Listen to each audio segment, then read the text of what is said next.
All right, so my name is Dustin. The cat is way out of the bag now. I'm coming on staff at Wellspring. I don't know if I'm supposed to share this or not. Well, I'm coming on as a church planting resident, Wellspring's first church planting resident. Hopefully, God willing, you can clap for that. That's a good thing. Hopefully, God willing, we're going to plant a church in the near future. And so I'm excited about that. I'm excited to get to preach. When Michael invited me to preach, he said, just introduce yourself to the people. And I said, I am constrained to preach the gospel. But he said, introduce yourself, tell your story. And he said, it doesn't even have to be an expositional sermon. And so if you're around the preaching world, you know that it's all about expositional sermons. That's where you take a block of text and you preach through it line by line. And Michael said, you don't even have to do that. Just say whatever you want. So I thought, all right, the shackles are off. I can just say whatever. And then after a couple of days, I knew what I wanted to say, and I was struggling to put it together, and I realized I don't know how to preach a non-expositional sermon. So I assigned myself some text,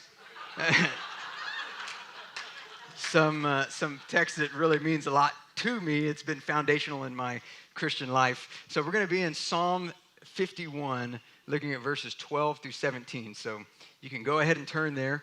And I like to say that I believed these verses deeply. I believe the principles that these verses talk about deeply before I ever needed them.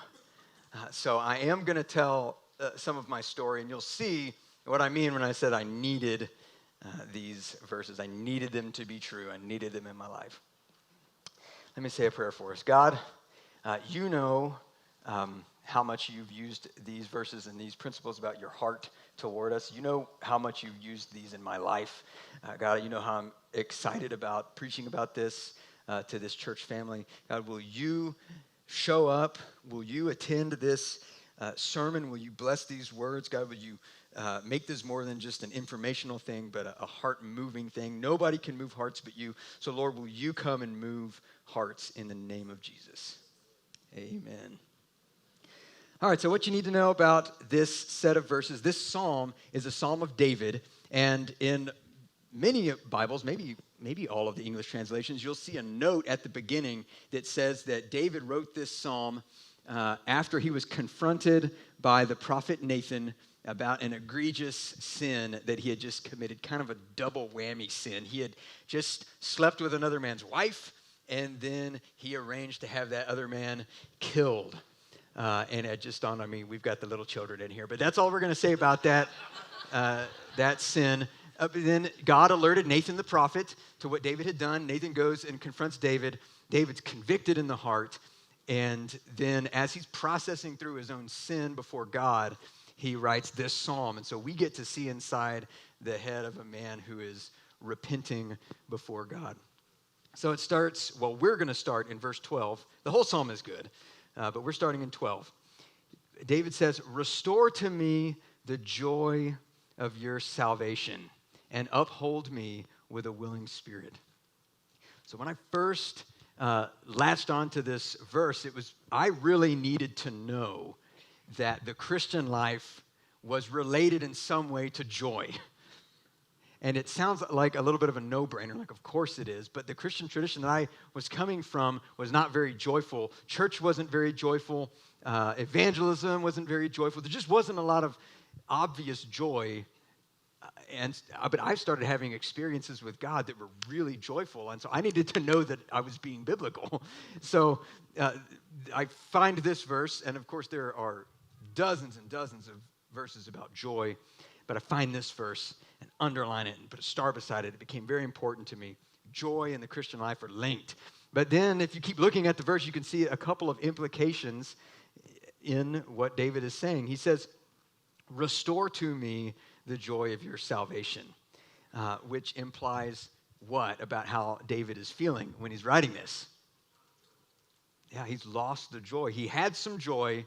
It's gone, and he needs it restored. And so suddenly I can go, okay, well, I know what that's like. I know what it's like to not have joy. And now here, one of our heroes of the faith is also experiencing a lack of joy. And so we get to see what he does. And he asks for joy, but he doesn't just ask for some like magical joy feeling. He connects the joy to salvation, something God has done.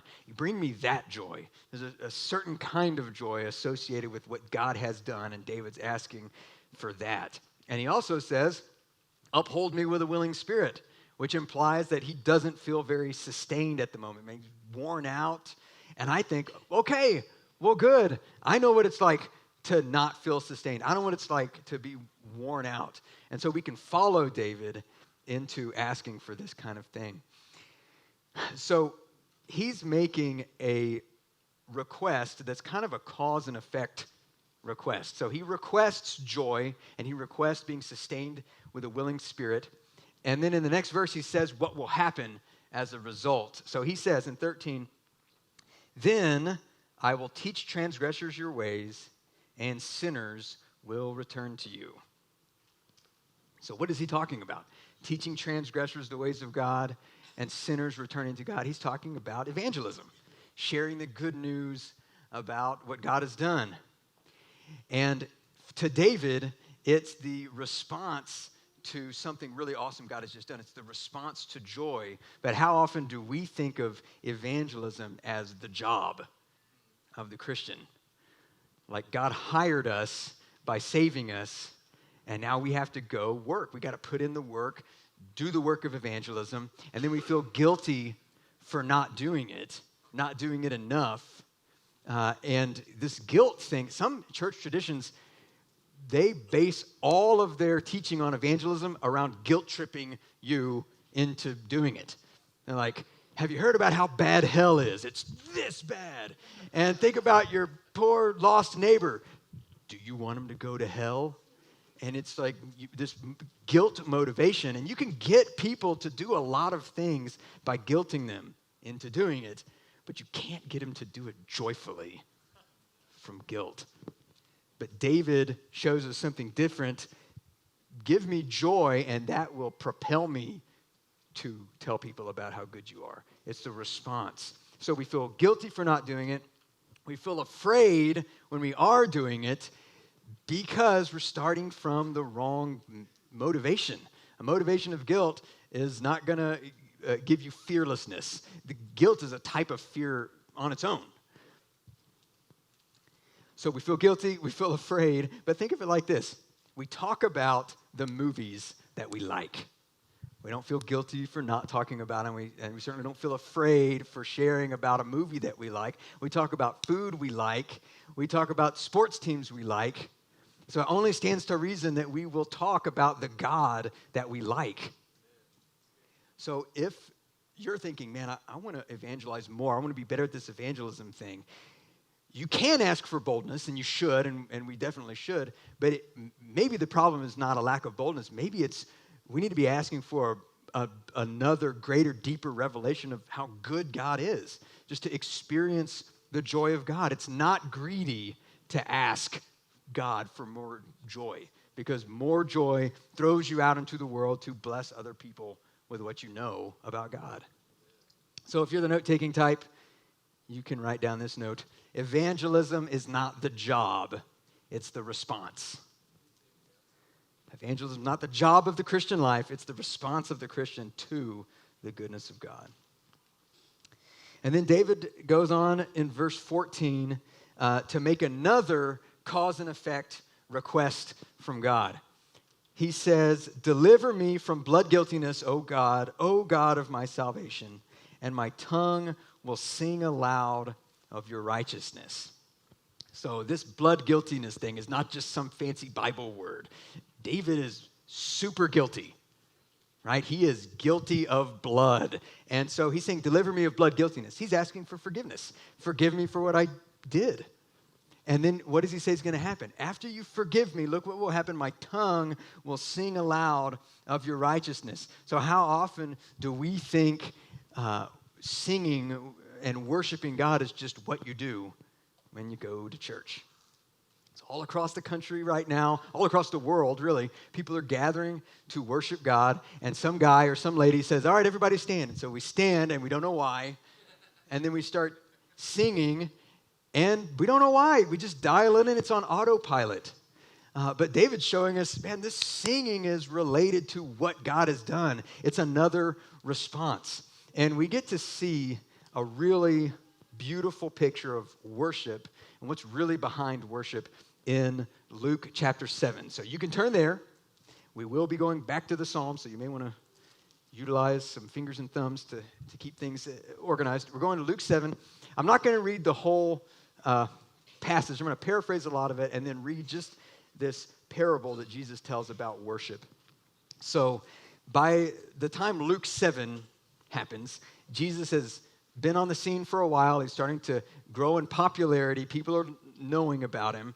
And he catches the attention of the Pharisees. And specifically in Luke 7, there's one Pharisee named Simon. And so the Pharisees are the religious leaders of the time. If you wanted to find somebody who was definitely doing it right, at least as far as they knew, you would go to a Pharisee. They're the ones they're in touch with God. So Simon invites Jesus to a party at his house. And then enters this other character who's sort of like the anti-Pharisee. She's the opposite of this righteous, and we can air quote, righteous man, Simon. You get this woman who's a known sinner, very likely that she's a prostitute. And she comes into this party in front of everybody and does something really, really strange. So she brings some oil with her. It says perfume. It's likely that it was some kind of scented oil. And she breaks the oil flask open. So she doesn't just open it up. It's like a no turning back sort of moment. She breaks it open and she anoints Jesus with it. And then she does something that's really culturally taboo. She lets her hair down in front of all these people, all these men. She lets her hair down in public. Now, letting your hair down in this culture was something a woman would only do in front of her husband because it was this extremely vulnerable thing to do. So here she is, really vulnerable in front of everybody, really intimate in front of everybody, and she starts to weep on Jesus' feet and clean his feet with her hair.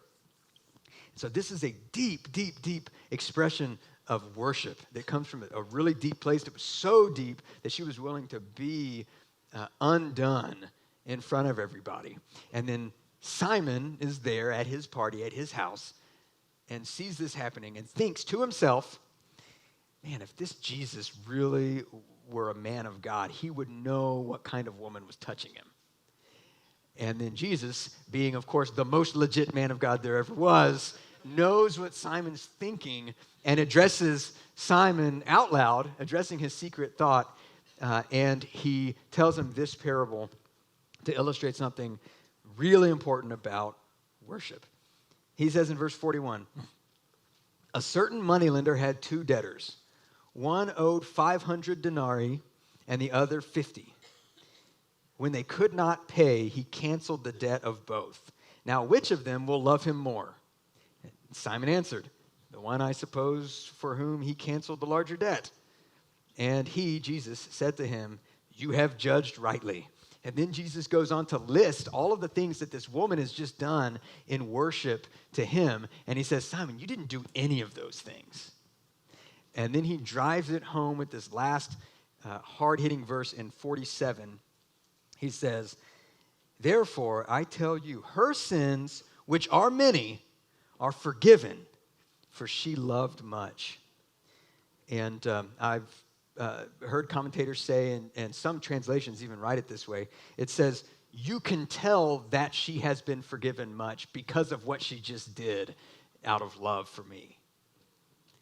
You can tell she's been forgiven much because of what she just did, and that is paralleled by the next thing that he says, but he who is forgiven little loves little.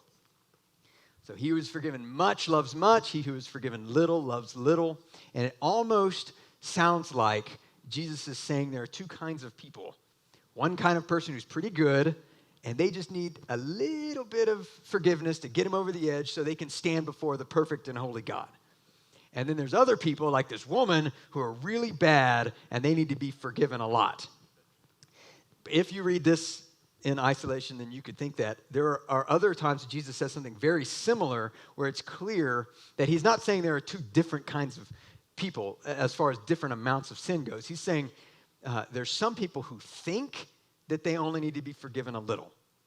The person who thinks they only need to be forgiven a little is only going to love a little. The person who realizes they need to be forgiven a lot is going to love a lot. And he says, Simon, you're the other one. I've been in your presence and you didn't kiss me like this woman. You didn't weep over me. You didn't anoint me with oil. You're not worshiping me because you don't think you need me. So Simon is this man who loves little because he feels like he's been forgiven little. So our ability to worship deeply is directly related to how much we feel like we've needed God. So I can remember one of the first times, maybe one of the most powerful times of an experience that I ever had with God was a vision that I had where I saw myself as extremely insignificant and miserable, tiny, nothing speck in the universe. And that portion of the vision was kind of depressing. If that had been the whole extent of the vision, that would have been horrible. But at the same time, I could see what I'm thinking now is probably just a sliver of the glory of God. But I had this idea of the glory of God and how big he was and how magnificent and powerful and holy.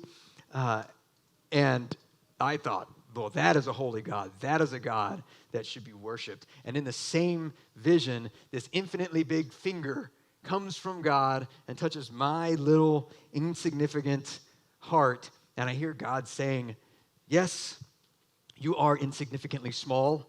Yes, I am utterly enormous and huge and holy, but I am interested in you. I care about you. I love you. And it was an overwhelming experience. I actually burst into laughter. For a long time, I'm just sitting there worshiping and laughing because it's so absurd.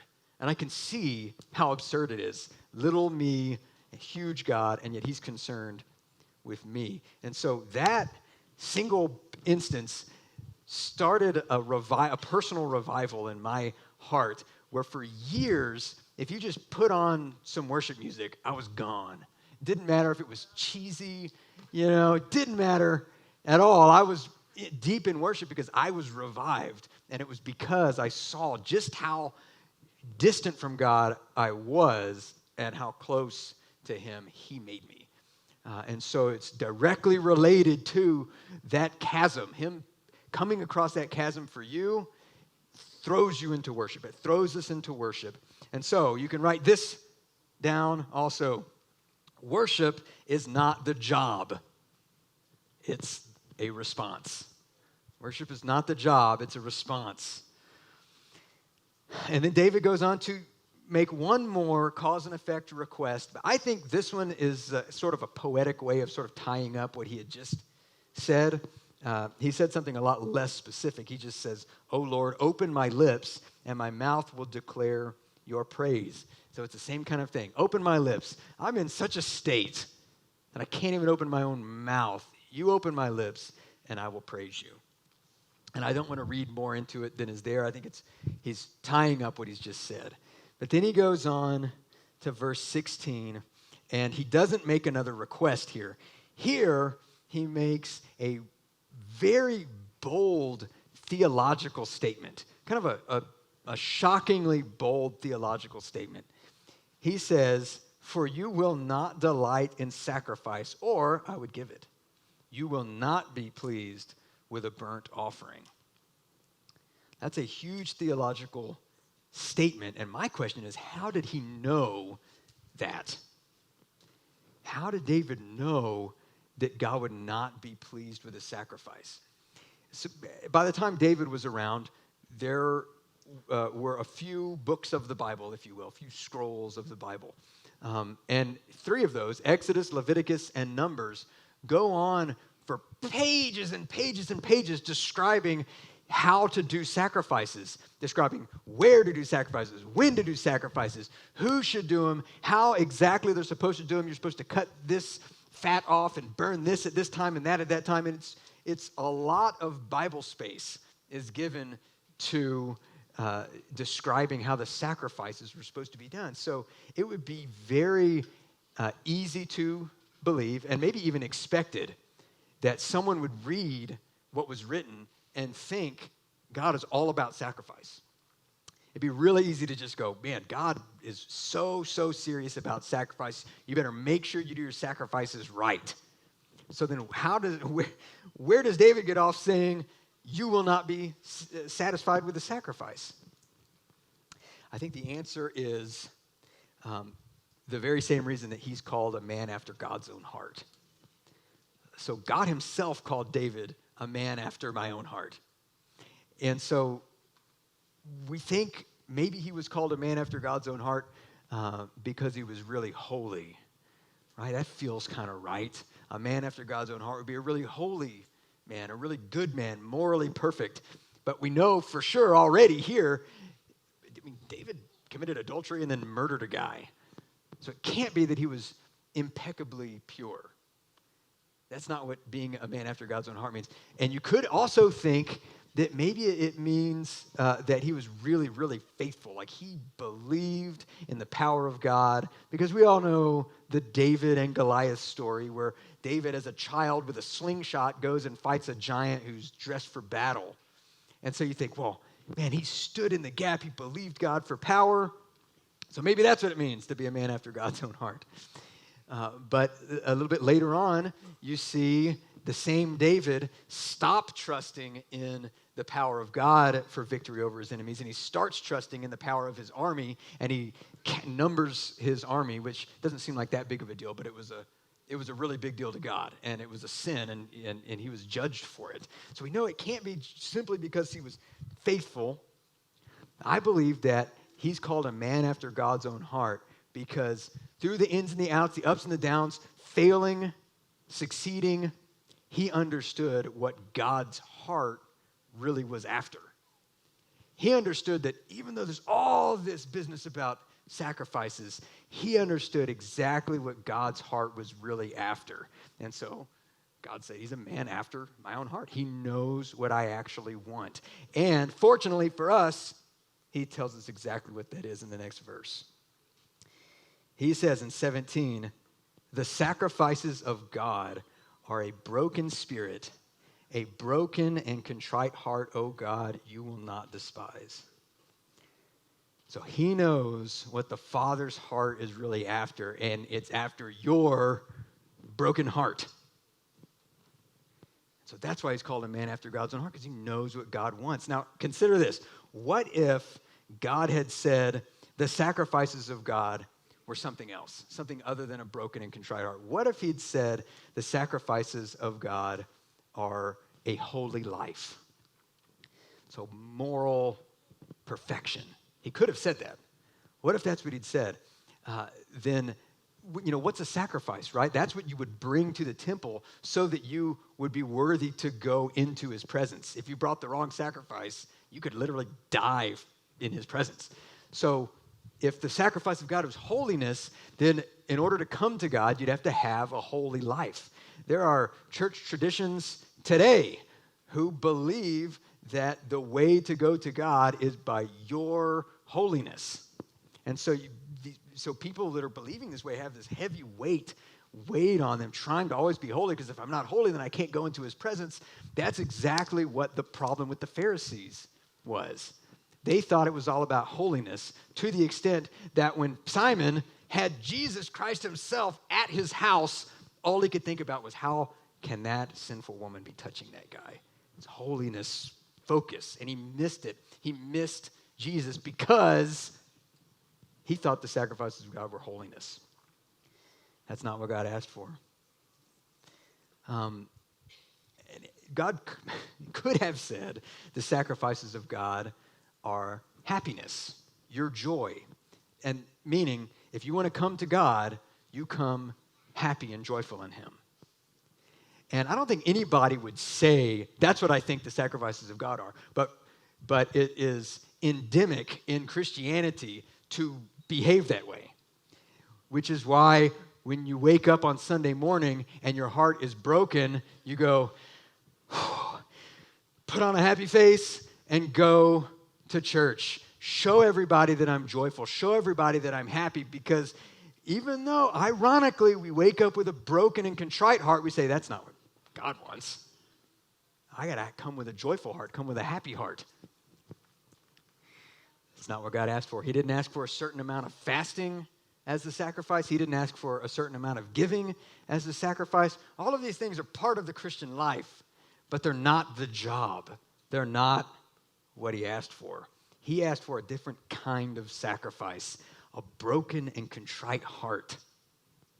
So I think of it like this. If he had asked for any of those other things, they would be on a shelf that you would have to reach for to get, and it would be out of reach for some people. But he asked for a broken and contrite heart. That is on the bottom shelf. That's accessible to everybody equally. It's on the bottom. So it doesn't matter if you're wealthy, influential, powerful, important, or a lame beggar.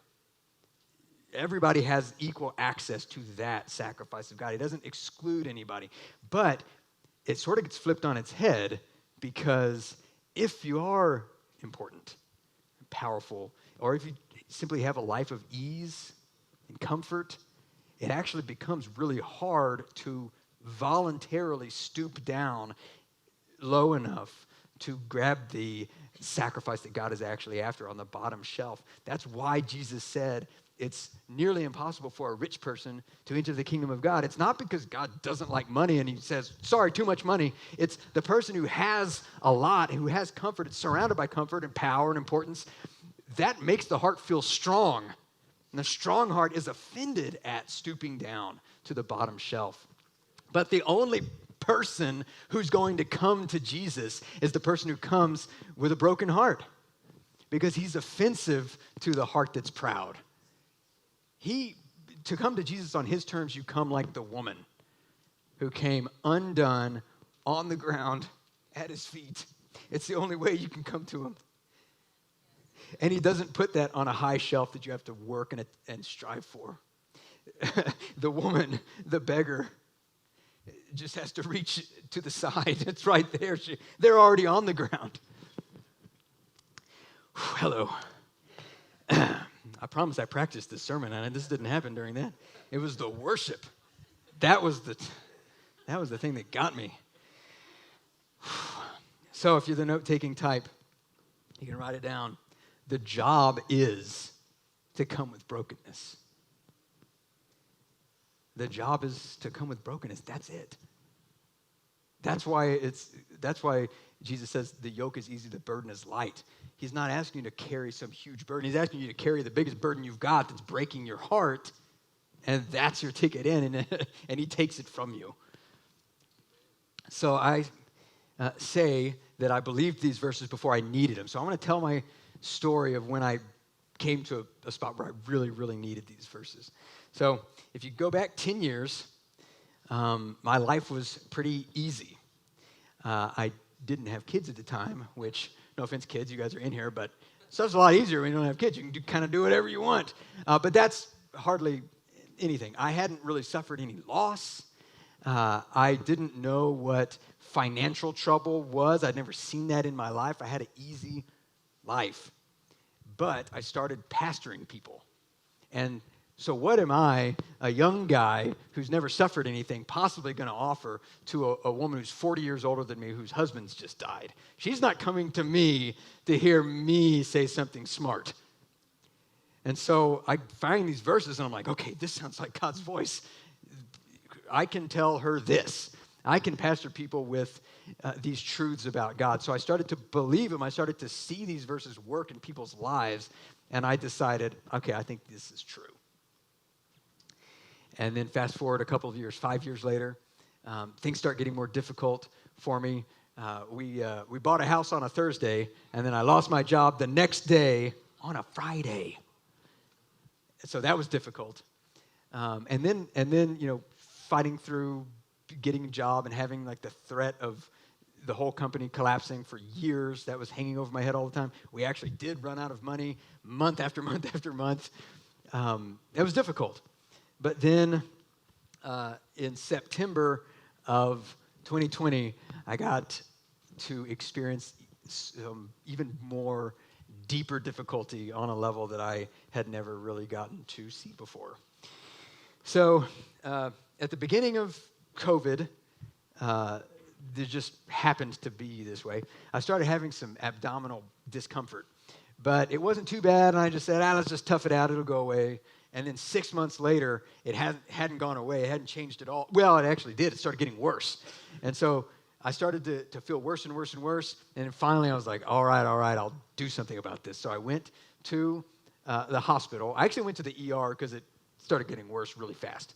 So I went to the ER, and they said, they did a CT scan, and they said, we found something in your large intestine that we're going to have to look and find out what it is. And so I had a procedure the next day where they were going to see what this thing was. They put me to sleep with some, fancy hospital drugs, and then as I start waking up from it, I'm in the hospital room, and I can tell something's off. And it starts with my wife's face. It looks like she's seen a ghost. And then, I'm groggy and coming to, and I see the doctor in the corner with a nurse sort of standing strangely behind her like this, like a pallbearer, just bracing for what they were about to tell me. So they said, yes, well, we did the procedure, and you've got a large tumor in your large intestine, and just by seeing it, we know for sure that it's cancer. Mr. Aguilar, you have cancer. And then she went on for some length to really make sure we knew just how serious this was. She didn't want us leaving with any false hope. And it seemed like she didn't want us leaving with any hope at all. So she starts, it's kind of a marvel at how young you are to have this kind of cancer. This is usually for people in their 70s. This is, of all the cancers, this is the second biggest killer. It's known for coming back. It's known for being particularly hard to deal with. And then she started talking about chances of survival and talking about various medical stuff that we don't need to go into that I would probably have to deal with the rest of my life. And so the cloud of doom comes into the room and starts to settle. But it was then that I heard the voice of God. I'm not 100% sure it was the voice of God. It could have just been me having a really brilliant idea, but I think it was the voice of God. So I felt like God said, okay, here it comes. All right, we can do this. I felt like God said, this is your chance to worship me first. You only get one chance to worship me as your first response to bad news. You've always wondered what kind of Christian you would be when you are going through the things that you've counseled people through. You've always wondered what you were made of. And now I'm going to show you what I've done in your life. And so as soon as I heard that, my spirit just starts to boil over. And I'm like, come on, lady, I get it. I got cancer. Get out of here. And so they finally left. And I got my wife, and I was like, we need to praise God. And so we turned to some psalm. It would have been great if it had been Psalm 51. That would have made this so perfect. I don't remember what psalm it was. But we read a psalm, and we worshiped God, and we praised him deeply. And we didn't thank him for cancer, but we praised him for how good he is, how good he's been, how good he is, and how good we're sure that he's going to be. And then that was sort of the theme for the whole journey. So it was an 8-month journey. I had a major abdominal surgery, and then a couple months of healing from that, and then chemo started. This 6-month-long, grueling, relentless misery of chemo. And all throughout it, I kept hearing God say, I prepared you for this. I prepared you for this. I prepared you for this. And one of the biggest ways that he prepared me was that he had laid these verses as a foundation in my life, and I really believed that a broken heart was the sacrifice that God wanted. And so some days I didn't have anything else to bring. I didn't have the energy to seek him like I was used to, like I wanted to. I didn't have the energy to pray. I didn't have the mental clarity to read the Bible. I couldn't do anything. And so I'm just there, and the only thing I can eke out is, God, I have nothing to bring. Will you just accept nothing? Will you still be my God? And time again, he was close. He didn't leave me. I never felt like he was far at all through the whole time, and I never had any doubt the whole time.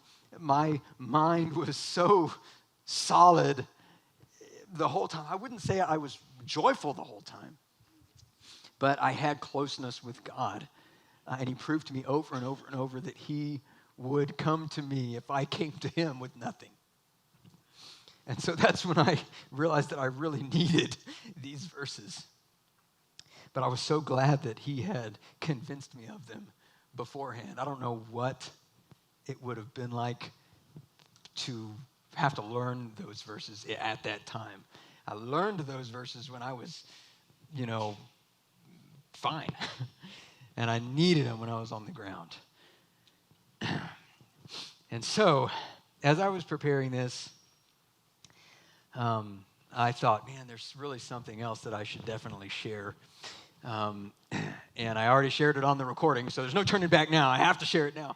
I wish that I could say that after chemo ended, then they all lived happily ever after. That would work really nicely. I could totally end the sermon right there. But that's just not how it has shaken out. And I really feel like what I'm going to share, this is not like, hey, introduce yourself to the church. All right, let me share this. But I think it's going to be important because I think that I'm probably not the only one that this is going to ring a bell to. So it started before cancer, but it has ramped up a lot after chemo ended. After chemo. During chemo, this was nowhere to be found. But after chemo, it has become a daily battle. Daily, I will feel a prevailing sadness. And it took me a long time to name it and say, man, I think this is depression. And so day in and day out, at some point, I'll just feel that. And I don't know why, and I'm fighting it with all the faith that I can muster, and I'm having people pray for me. I'm doing all the stuff I know to do, and that's all working. Like, I'll get breakthrough in a day.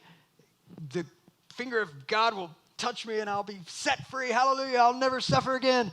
And then a couple of days later, that cloud will be back, and I'll be fighting through it the same way. And I'm fighting in a lot of ways. I'm fighting with worship, fighting with having people pray for me, fighting as though it's spiritual warfare, because I don't know what it is exactly. But one of the ways of fighting is it doesn't really feel like fighting. It's coming to God with that nothing again and saying, here I am with nothing. Here I am again. Like doubting you, doubting your goodness. Man, I thought I was the hero. Did you see how I did cancer? Like, I should have been a conquering hero, but here, day in and day out, it's fighting through this sadness. And so what I want to say, what I want to communicate is the thing that you think disqualifies you from the kingdom may be the very ticket into his presence. I have been seeing over and over and over through the most recent, just 2 months of not being on chemo. Day in and day out, something breaks my heart, and day in and day out, God accepts me and comes near to me. And so the devil, of course, just like David said before, the devil wants you to think I need to go run off into the corner and deal with this before I come to God. I've got brokenheartedness. God says to be joyful always. I need to go deal with this. I need to get away from my Christian family and deal with this and get fixed up and then come to God. And God's saying, come to me with your broken and contrite heart. That's the sacrifice that I will never despise. And so the thing that you think is disqualifying you from the kingdom may be the very next ticket that you need into his presence. So be of good cheer, even if your heart is sad. He wants your broken heart. And I want to share this last thing, I promise. I didn't share it with the online service because it wouldn't have made sense. But here's the fun part, and this maybe will mess with your theology a little bit, but these two little broken hands, I lay on people, and I pray for people, and I'll pray for anything.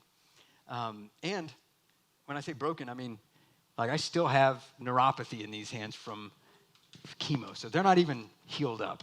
But I'll still lay hands on people and pray. And I'll pray for healing, and I'll pray for deliverance. But one thing that I pray for a lot is, guess what? Depression. And so often I get to see God bless somebody through the laying on of my hands with the very breakthrough that I need. And I get to see it over and over and over. We went out to do random street evangelism at Northeast Mall 2 Fridays ago, and we were sharing the gospel with these 3 young dudes, and my friend was sharing the gospel, and I was just listening, and I kept thinking, depression. Ask him about depression. But I was like, no, it's not that. I'm thinking about depression. But then ask him about depression. And I was like, all right, maybe that's God. What would Michael Roundtree do? He'd probably take the chance. And so I just asked, whenever my friend was finished, is somebody struggling with depression? And the leader of the gang was like, right here. And so I lay hands. And I see the power of God come, and the tears start coming, the weight lifts off, and at that point, I'm in the splash zone, okay? So I get blessed because God's ministering through me to him. It's powerful.